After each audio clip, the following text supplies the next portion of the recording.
The house on Grosvenor Square wore its silence like mourning clothes.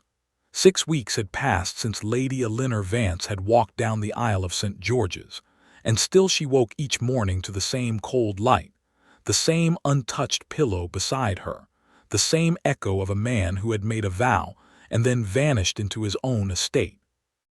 Eleanor rose at 7. She always rose at 7. She had learned that the servants of Ashworth House moved on a rhythm older than her marriage, and that if she wished to avoid their pitying glances, she must meet the day before the day met her. She dressed without assistance, another habit born from necessity, and pinned her dark hair into a simple twist. In the mirror she looked older than her 20 years. Marriage to the Duke of Ashworth had aged her, not with cruelty, but with the slow erosion of being unseen. The dining room was empty. The table, long enough to seat 30, held a single place setting. Eleanor stood behind the chair and thought of the wedding breakfast, when the Duke had toasted her father's memory and then left the table before the fish course. That was the last meal they had shared. Below stairs, the whispers were quieter than a closing door. Mrs. Reeve, the housekeeper, had mastered the art of saying everything while saying nothing. His Grace took coffee in the library, Your Grace. That was all. Not where he had gone, not when he would return. Only that coffee had been taken, black, and the library door had been locked. Eleanor poured herself tea and did not ask. London society, however, was not nearly so discreet. The invitations had come at first, thick and embossed, eager to capture the new Duchess for a season. Eleanor had attended 3 events. At each one, the same pattern unfolded.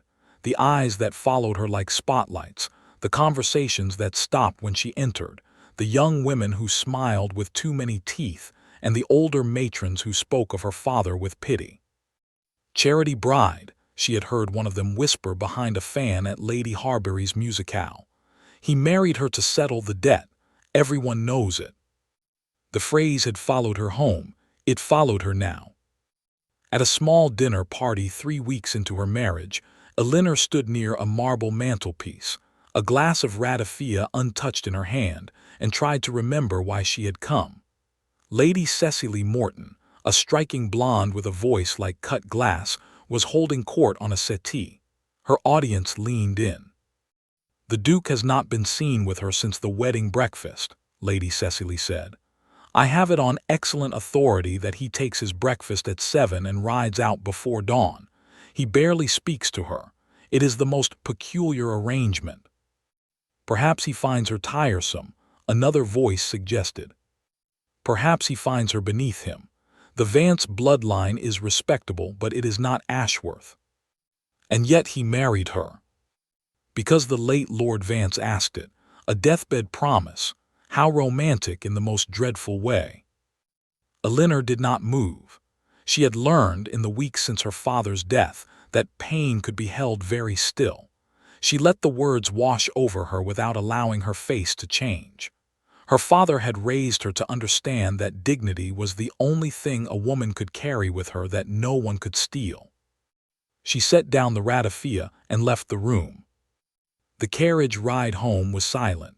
The house was silent. Her bedchamber was silent, and when she closed the door, she pressed her palm against the wood and breathed. The Duke had not spoken to her in 6 weeks. And yet she could still feel the pressure of his hand at the altar, warm, steady, brief. That single touch had been the longest conversation of their marriage. Part 2. The drawing room at Ashworth House faced the garden, where the first hard buds of spring had begun to split open. Eleanor had taken to sitting there in the late afternoon, not because she liked the room. It was too large, too full of dark oil paintings and heavy velvet, but because it was one of the few places in the house where she could hear birds. Their singing filled the quiet with something alive. She was reading when the door opened. The sound was small, a hinge turning, a breath of air, but Eleanor knew before she looked up. The servants knocked. The servants waited. This was not a servant. Alexander Vance, 6th Duke of Ashworth, stood in the doorway like a shadow that had learned to walk. He was taller than she remembered, though she had seen him only 6 weeks ago. He wore a dark coat, unbuttoned, and a linen shirt that looked as though he had slept in it. His face was hard in the way of men who carry old burdens. High cheekbones, a jaw that could cut stone, eyes the color of winter water. He had the look of someone who did not enter rooms so much as take command of them. Elinor set down her book. She did not stand. She would not pretend that his appearance was normal. "Your Grace." He flinched, just barely, a flicker at the corner of his mouth. "Elinor." Her name in his voice was strange. He said it slowly, as if tasting something unfamiliar. She realized with a quiet ache that he had not spoken her name since the wedding. "I did not know you were at home," she said. "I have been writing." "Yes." The silence stretched. Elinor waited. She had become very good at waiting. Alexander took a step into the room, then another. He moved like a man crossing uncertain ground, which was odd, because the floor was solid mahogany and the house was his. "You attended the Harbury dinner," he said. "Yes." Lady Cecily Morton was there. It was not a question. Elinor felt her spine tighten. She was. "What did she say to you?" The question was direct, too direct. Elinor looked at him carefully. His expression gave nothing away, but his hands were at his sides, one thumb pressing into the seam of his trousers. "Nothing of consequence," Elinor said. "You are a poor liar. And you are a stranger to me, Your Grace. What concern is Lady Cecily Morton of yours?" She had not meant to say it. The words escaped before she could catch them, and in their wake the room seemed to draw a sharp breath. Alexander crossed the remaining distance in 3 strides. He did not stop until he was close enough that she could smell leather and cold air and something else beneath it. Tobacco, perhaps, or the faint salt of the early spring wind. "She is a viper," he said quietly, "and she has made you her target. I need you to understand that." Elinor rose. The movement put them nearly chest to chest, and she saw his eyes widen just slightly, as if he had not expected her to stand her ground. "I have been a target since the day I entered this house," she said. "The whispers do not wait for Lady Cecily. They were born the moment you said, 'I will,' and then left the church before the ink was dry." His jaw tightened. "You know nothing of why I left."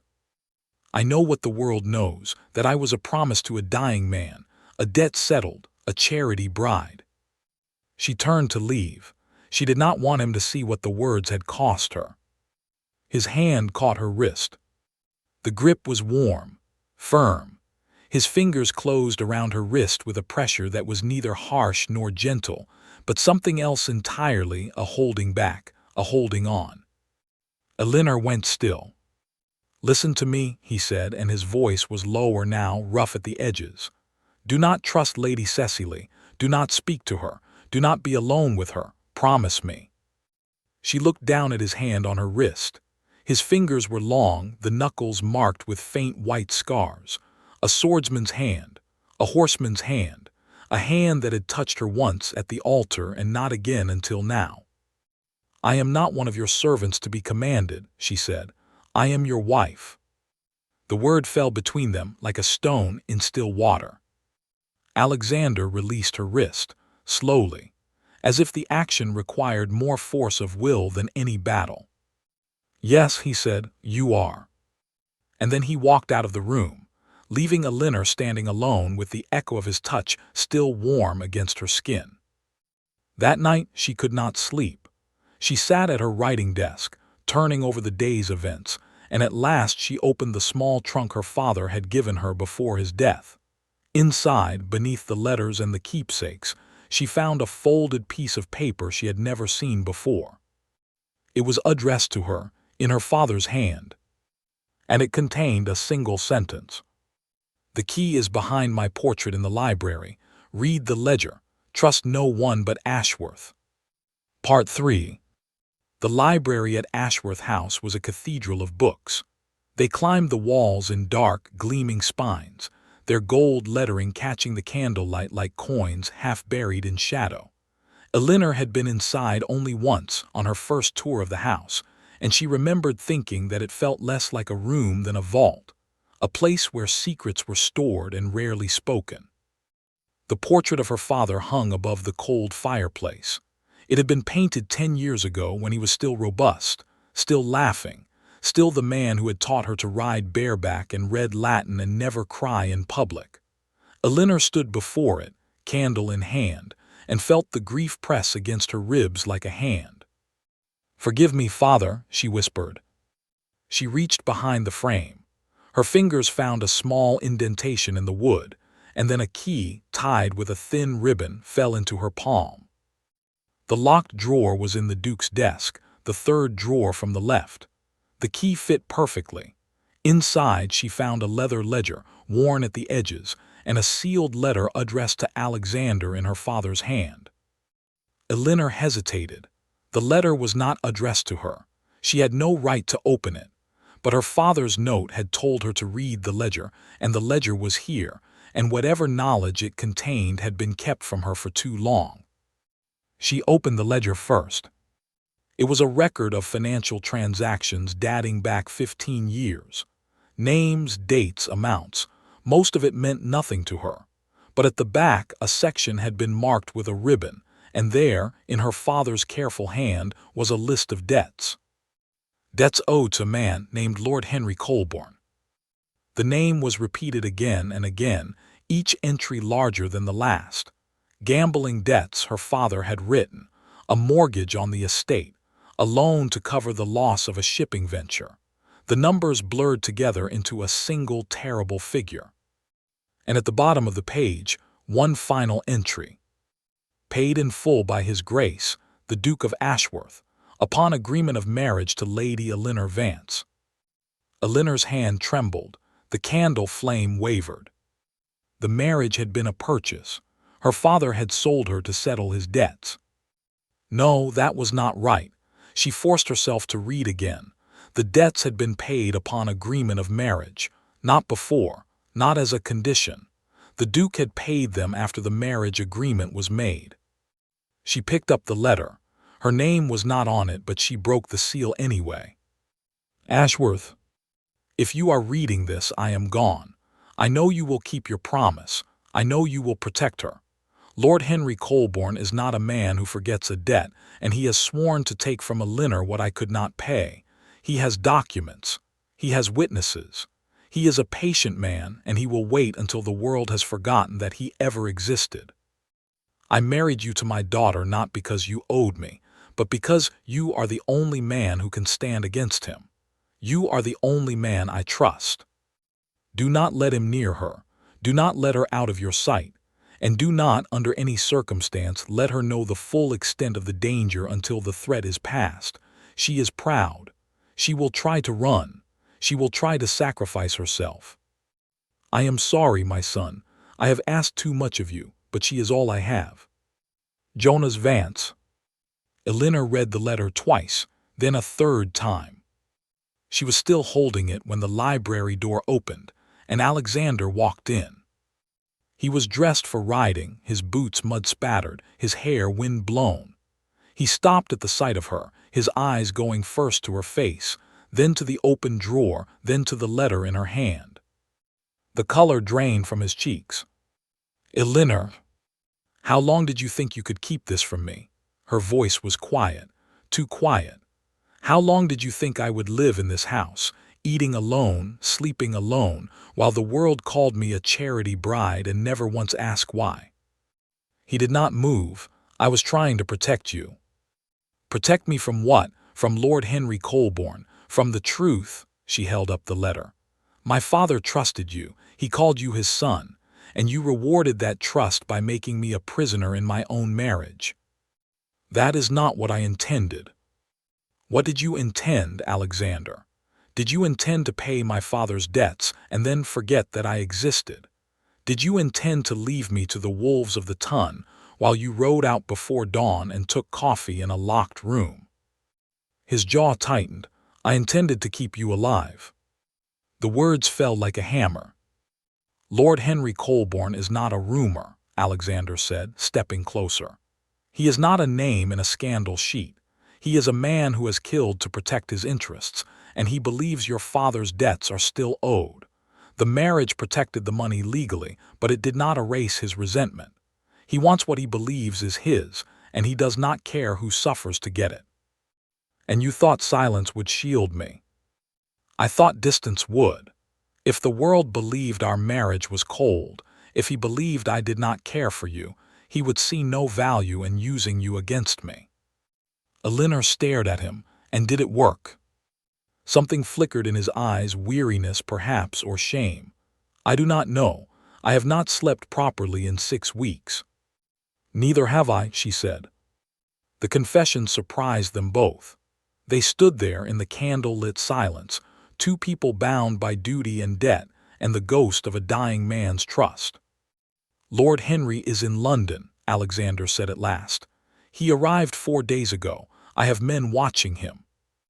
Then the time for silence is over, Elinor said. If he is here, I need to know everything. Not half-truths, not warnings in drawing rooms, everything. Alexander looked at her for a long moment. His eyes moved over her face as if seeing her for the first time, not the bride he had married, but the woman she had become in 6 weeks of silence. Very well, he said, but it will require you to trust me. Trust is earned, Your Grace. Then I shall earn it.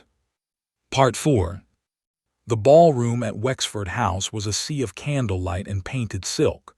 Elinor stood near the terrace doors, watching the dancers move through the figures of a country dance, their steps precise, their laughter practiced. She had not wanted to come. Alexander had insisted. Lord Henry will be here, he had said in the carriage. He will approach you. He will be charming. You must let him believe that he has the upper hand. And if he does not approach, he will approach. Alexander had been right. She had been in the ballroom for less than an hour when a man appeared at her elbow, materializing from the crowd like a serpent from tall grass. Lord Henry Colborne was not what she had expected. He was handsome in the way of men who know their own appeal and wield it like a weapon, dark-haired, clean-shaven, with eyes that smiled even when his mouth did not. He bowed low, his gaze never leaving her face. Your Grace, he said, at last, I have heard so much about you. And I have heard very little about you, Lord Henry. His smile widened. Then we must correct that. I was a great friend of your father's. Were you? Indeed, we shared many interests.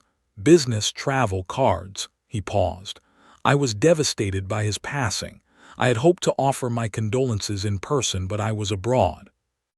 I am sure my father would have appreciated the thought. The music swelled. Lord Henry offered his arm. Might I have the next dance? It seems only fitting. Elinor hesitated.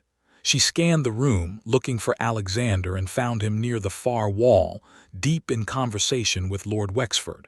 But his eyes were on her. Even across the crowded ballroom, she could feel the weight of his attention. She accepted Lord Henry's arm. The dance was a waltz, which meant they would be closer than she liked. Lord Henry's hand settled at her waist with a familiarity that made her skin prickle. Your husband watches you, he murmured. How flattering. I had heard he was indifferent. The Duke is not indifferent to the safety of his household. Ah, so it is about safety then, not affection. He turned her smoothly, his smile never wavering. I wonder, does he know what your father owed me? Does he know the true extent of the debt? My husband knows everything. Does he? Then he knows that your father's estate was mortgaged against a promise he never kept. He knows that the money paid for your marriage was not his to give.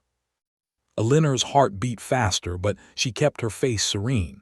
I do not discuss my husband's affairs. Wise, but I must warn you, Your Grace. There are documents that would call the entire transaction into question. Letters that suggest your father agreed to a very different arrangement before he died. I do not believe you. You do not have to believe me. You only have to imagine what the Ton would do with such documents. A scandal would not only ruin you, it would expose the Duke's financial dealings to public scrutiny. His enemies would feast.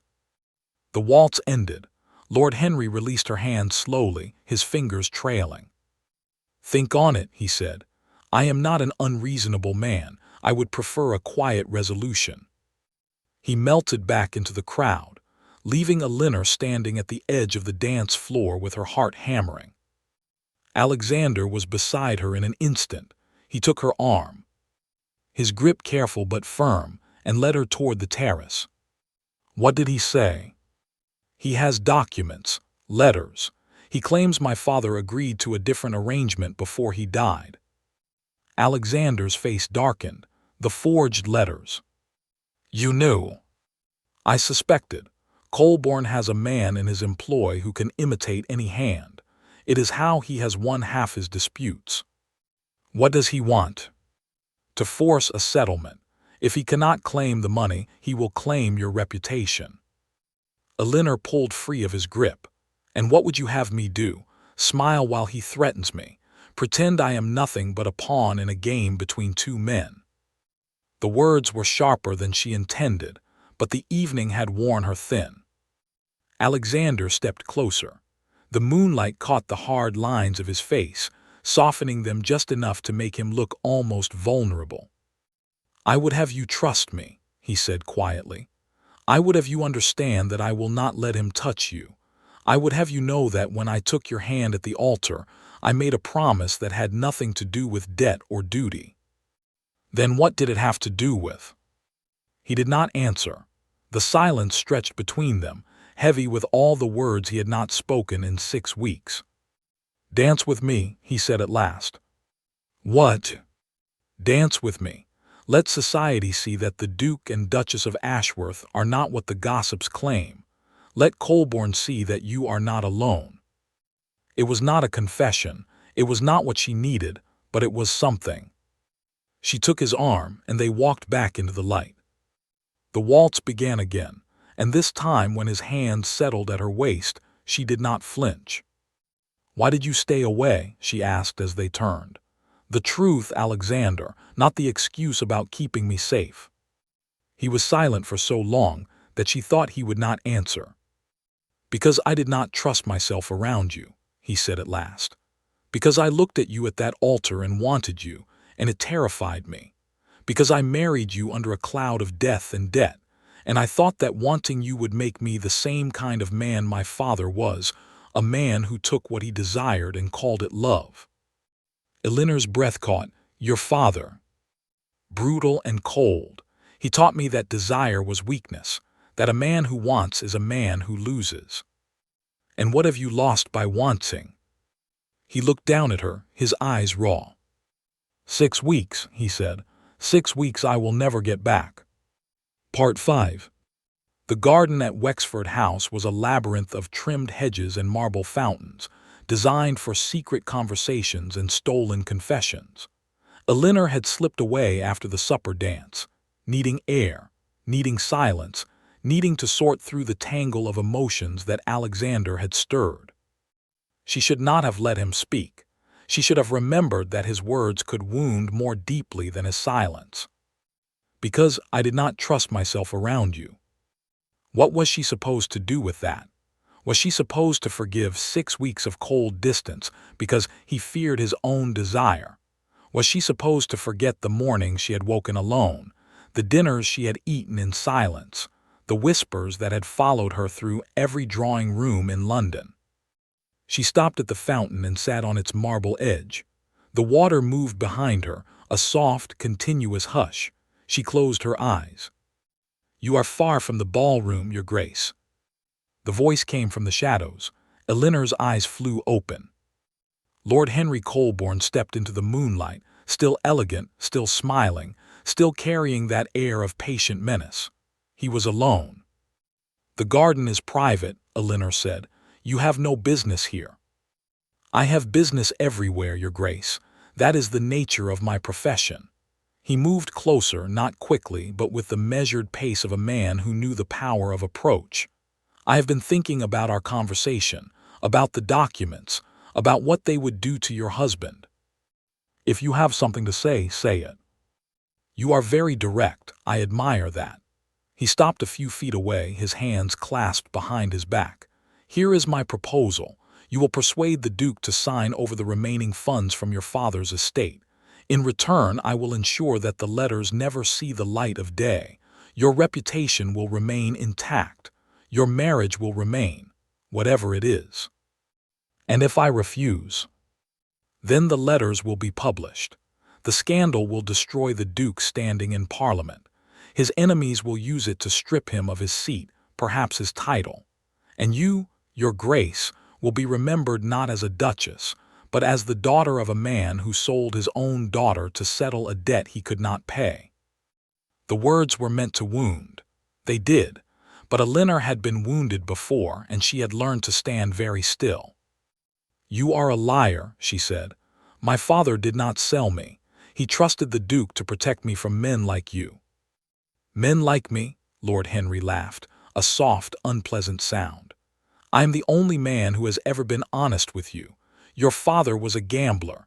Your husband is a cold, ambitious lord who married you for convenience. And you, poor child, are caught between them like a bird in a snare. Leave. Or what? You will scream. You will call for your husband. He stepped closer, and now his voice dropped to a whisper. The Duke is not coming. He is inside, playing the gracious host, while the Tun watches and wonders why he never touches his wife. He will come. Will he? The question hung in the air. Then from the darkness, a voice answered. She is not wrong. Alexander emerged from the shadow of the hedge. He moved with the quiet authority of a man who had been trained to walk through danger without making a sound. His coat was gone. His sleeves were rolled to the elbow. He looked like a man who had been looking for a fight and had finally found one. Colborne, he said, you are trespassing on my patience. Lord Henry straightened, his smile turning brittle. Ashworth, I wondered when you would stop cowering behind your wife's skirts. I was not cowering. I was watching. Do you think I did not know about the garden, about the letters, about the man you hired to forge my late father-in-law's hand? Lord Henry's face flickered. I do not know what you mean. You do. His name is Charles Pemberton. He was in your employ for 3 years. He kept a ledger of every document he forged, every letter he imitated, every signature he faked, and he is willing to testify. The silence that followed was absolute. Lord Henry's mouth opened, then closed. For the first time the polished charm cracked, and beneath it was something ugly. You are bluffing. I am many things, Colborne. A gambler is not one of them. The two men stood face to face, the moonlight carving them into hard lines of shadow and bone. Elinor watched, her heart pounding, her breath held. This is not over, Lord Henry said. You cannot threaten me into silence. I have friends. I have influence. You have forged documents and a disgraced clerk. If those letters appear in any publication, Pemberton will testify and you will be ruined. Lord Henry's lips curled. And if they do not appear? Then we part ways. You leave London. You forget my wife's name, and I forget that I ever knew you. A truce, then. No, a warning. Lord Henry looked at Elinor once more. His smile returned, thin and cold like a blade left out in the frost. Your husband is a fool, he said, but he is not wrong about the dangers of this world. Choose your allies carefully, your Grace. He turned and walked away, his footsteps fading into the garden's endless green. Elinor stood frozen, her hands trembling at her sides. She had not trembled before. She had been too angry, too proud. But now, with the danger past, the fear rushed in and she could not stop it. Alexander was beside her in an instant. He did not touch her. He simply stood there, close enough that she could feel the warmth of him, and waited. You should not have followed me, she said. You are my wife. Where else would I be? The words were simple. They should not have undone her. But they did. "Why did you stay away?" she asked again. The question came out broken, barely a whisper. 6 weeks, Alexander. I woke every morning in a house that felt like a tomb. I ate alone. I slept alone. I listened to the servants whisper about the Duchess who was not wanted. And all the while you were watching me from a distance, waiting for what? His hand moved to her cheek. The touch was light, almost hesitant. "Waiting for you to choose," he said. "Choose what?" "This life, this marriage, me." Elinor closed her eyes. The tears were there, hot and insistent, but she would not let them fall. "I did not choose this marriage," she said. "My father chose it, you chose it, I was told." "I know. But I am still here." She opened her eyes. "I am still here, Alexander. I have been here for 6 weeks. Waiting for you to stop running." His hand fell to her wrist, the same wrist he had grabbed in the drawing room, but this time his grip was not a warning. It was a promise.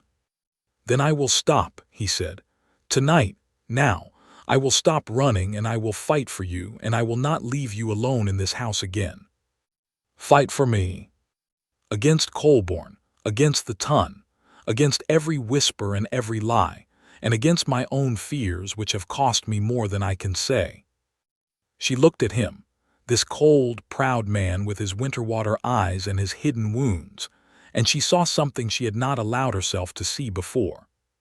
He was afraid. Not of Lord Henry, not of scandal, but of her, of what she made him feel. "Stay with me tonight," she said.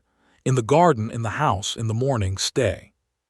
He pulled her gently into his arms. She went without resistance, her cheek against his chest, his heartbeat steady beneath the fine linen of his shirt. "I am not going anywhere," he said. And for the first time in 6 weeks, Elinor believed him. Part 6. The scandal broke 3 days later. Elinor was in the breakfast room when the footman brought the morning paper. She unfolded it with steady hands and saw her own name in black ink, splashed across the gossip column like a stain. Lady A's secret DEBTS, forged PROMISCS, and a Duke's desperate bargain. The article was vicious. It claimed that her father had promised her to Lord Henry Colborne years before her marriage, that the Duke had paid a fortune to break the engagement, and that the entire marriage was built on fraud. It quoted from letters, the forged letters, and referred to sources close to the family. Elinor read it twice. Then she folded the paper and set it aside. Alexander appeared in the doorway. He was still in his riding clothes, his hair wind-tossed, his expression dark. "You have seen it." "I have." "Then you know what comes next. The ton will choose sides. Most will choose against us. It is easier." Elinor stood. "Then we must give them a reason to choose otherwise." "You are calm." "I am not calm, I am furious, but I will not let him see me break." Alexander crossed to her and took her hands. His grip was warm, steady. "Good, because the battle has already begun. My solicitor has the original ledger. Pemberton has agreed to testify. We have enough to destroy him, but it will require you to stand before the family court and swear to the truth." "Then I will stand." "It will be public, humiliating. They will ask you questions about your father, about your marriage, about your life." "I have spent 6 weeks being humiliated by people who know nothing of my life. Let them ask. I will answer." A small, hard smile touched Alexander's lips. "You are remarkable." "I am a duchess. It is time I started acting like one." The family court was a cold room, paneled in dark wood, filled with men who had never liked her husband. Lord Henry sat on the far side, dressed in mourning black, his expression a careful mask of wounded honor. He had hired a barrister, a man with a voice like oil and a talent for twisting truth into doubt. The barrister presented the forged letters. He read aloud from a document that purported to be her father's final will, in which he had allegedly promised Elinor to Lord Henry as part of a business arrangement. He called witnesses, servants, tradesmen, a former associate of her father's, each of whom testified to seeing the letters or hearing Lord Henry speak of the engagement. It was a performance, and it was effective. Then Alexander's solicitor rose. "Your Honors, I call Charles Pemberton." The room stirred. Pemberton was a small man with nervous hands and a face that had forgotten how to smile.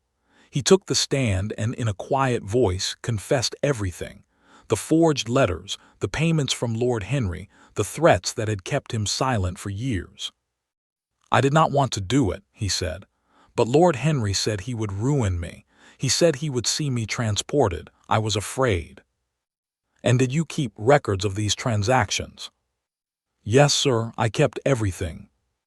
The ledger was produced. It was not the same as the one in the library, but it was damning. Payments from Lord Henry, samples of handwriting, notes on how to imitate Lord Vance's script. The evidence was irrefutable. Lord Henry's face went white. His barrister tried to object, but the damage was done. The judges conferred, and within the hour they issued their ruling. The letters were forgeries. The marriage was valid. Lord Henry Colborne was instructed to leave London and never again approach the Duke or Duchess of Ashworth. The room was silent. Elinor sat very still, her hands folded in her lap, and watched as Lord Henry rose, his mask finally gone. He did not speak. He simply turned and walked out, his footsteps echoing on the cold stone floor. Alexander took her hand. She did not pull away. "It is over," he said. "No," she said, "it is only beginning." The ton, predictably, did not know what to do with the truth. Some whispered that the Duke had purchased the court's favor. Others claimed that Lord Henry had been framed. But most, in the end, simply grew bored and moved on to the next scandal. Elinor did not care. She had stopped caring what the ton thought the moment she walked out of that courtroom with her head high and her hand in her husband's. That night they sat together in the library, the candles burning low, the ledger and the forged letters spread out on the desk between them. It was the first time they had shared a room without tension, without the weight of secrets pressing down. "Your father loved you," Alexander said. "He made mistakes, but he loved you." "I know." "Do you?" She looked at him. "I know that he trusted you. And I know that you carried that trust for 6 weeks alone, believing it was the only way to protect me. You carried it too. You carried the silence, the cold. I did not carry it well. You carried it better than I deserved." The words settled into the quiet. Elinor felt something loosen in her chest, a knot she had been holding for so long that she had forgotten it was there. "I want to stay," she said. "Not because I promised and not because my father asked, but because I choose to. Do you understand? I choose this." Alexander looked at her for a long moment. Then he stood, crossed to where she sat, and knelt before her. It was the most unguarded thing she had ever seen him do. "I love you," he said. "I have loved you since the moment you walked into that church, pale and grieving and so brave that it broke my heart. I stayed away because I was afraid of what that love would cost, but I am not afraid anymore." "What changed?" "You, the way you stood before Colborne, the way you refused to break, the way you looked at me in the garden and asked me to stay." He took her hand, his thumb tracing the inside of her wrist. "I am not asking you to love me in return. I am asking you to let me prove that I am worthy of you." Elinor looked down at him, this proud, stubborn man on his knees before her, and felt something rise in her chest, not pity, not obligation, but the slow, certain bloom of hope.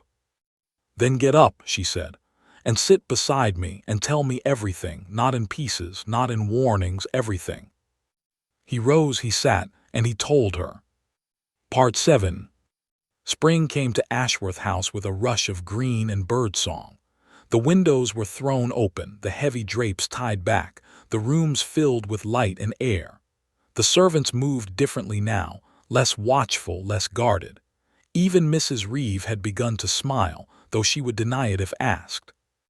Elinor stood in the garden, her hands buried in the soft earth of the flower beds. She had never been a gardener, but there was something satisfying in the work, the pull of roots, the smell of soil, the slow, patient labor of making something grow. Alexander found her there at dusk.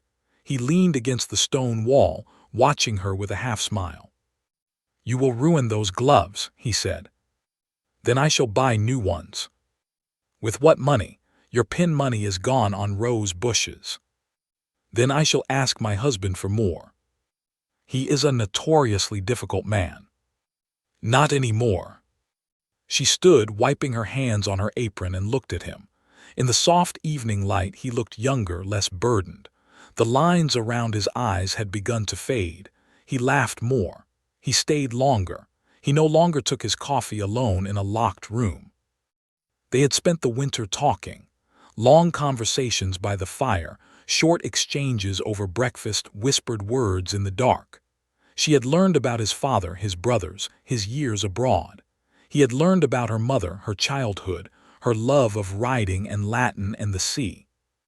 They had built something out of the silence, something fragile perhaps, but real. "Come inside," he said. "I have something to show you." She took his arm, and they walked together through the garden, past the fountain where she had once sat alone, past the terrace where she had once listened to the whispers that cut like glass. In the drawing room, a fire burned low. On the table beside it lay a small velvet box. "What is this?" Elinor asked. "Open it." She did. Inside, on a bed of dark silk, lay a ring. Not a new one, an old one, the gold worn soft at the edges, the stone a deep, clear blue. "It was my mother's," Alexander said. "I should have given it to you on our wedding day. I should have done many things." Elinor lifted the ring. It was warm from the fire, as if it had been waiting. "It is beautiful." "Put it on." She slipped it onto her finger. It fit perfectly, as if it had been made for her. "I have been thinking," Alexander said, "about the day I grabbed your wrist in the drawing room." "What about it?" "I did not know it then, but that was the moment everything changed. Not because I warned you about Lady Cecily, not because I touched you, but because you did not flinch. You did not pull away. You looked at me as if I had no right to touch you, and you were right. I had no right, but you let me. I let you because I was too shocked to move." "Were you?" She looked at him, and in his eyes she saw the same question he had asked her in the garden weeks ago. "Why did you stay?" "I did not flinch," she said slowly, "because I had spent 6 weeks waiting for you to touch me, and when you finally did, I wanted to remember it." He reached for her. His hand closed around her wrist, the same gesture, but this time there was no warning in it, no fear, no distance. Only the warm, steady pressure of a man who had stopped running. "I will never let go again," he said. "Promise me." "I promise." The fire crackled, the room settled, and Elinor Vance, the charity bride, the ghost in her own home, leaned into her husband's arms and let herself be held. Outside, the city of London carried on, indifferent to the small miracle unfolding in the house on Grosvenor Square. But inside, there was no longer any silence to break. There was only the sound of two people breathing together, and the quiet, certain knowledge that they had chosen each other. Not out of duty, not out of debt, but out of something far more dangerous. They had chosen out of love. And it was enough.